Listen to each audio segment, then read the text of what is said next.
ಮಂಗಳೂರು ಹೊರವಲಯದ ವಾಮಂಜೂರು ಮಂಗಳಜ್ಯೋತಿಯ ಹತ್ತಿರವಿರುವ ಸ್ವಾಮಿ ಕೊರಗಜ್ಜ ದೈವಗುಡಿಯಲ್ಲಿ ಕೊರಗಜ್ಜ ದೈವದ ವಾರ್ಷಿಕ ಕೋಲ ಸಂಭ್ರಮದಿಂದ ನಡೆಯಿತು.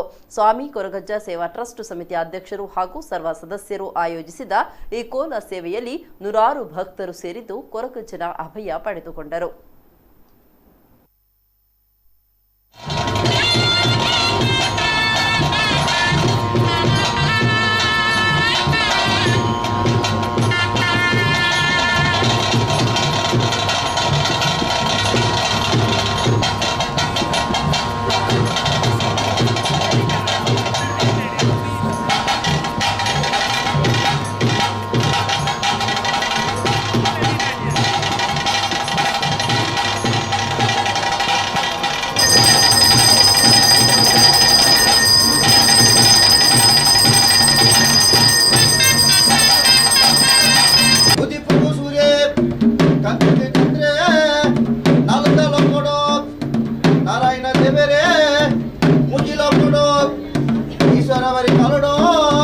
ಕಲ್ಲಡಿ ನಾಗೆ ಮುಚ್ಚೋಡು ಸನಪೆ ಮಾಡೋಡು ಮೊದಲು ಮುಟ್ಟದೆ ಬರುವಂತೆ ಬೆಂಜಿನ ಕಾಲನ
ಗ್ರಾಮವಾದ ಸರ್ವಸಂಖ್ಯೆ ಹೊರಭಾಗದ ಗುರಿಯಾಗಲ ಧರ್ಮಣ ಬತ್ತಲ್ಲ ಆಕಾಶದಲ್ಲಿ ಒಳ್ಳೆ ಕೊಟ್ಟು ಭೂಮಂಡಲ ಪಾಟಿಗಾಲ ಜನಗಣಪತಿ ಬಂದ್ ಮಾಡ್ತಾರೆ ಪಕ್ಕದಲ್ಲಿ ಭೂ ಬರ್ತಾರೆ ಸ್ವಾಮಿಗಳ ಭೂಮಿಗಳ ಅರ್ಪಣೆ ಮಾಡ್ತಾರೆ.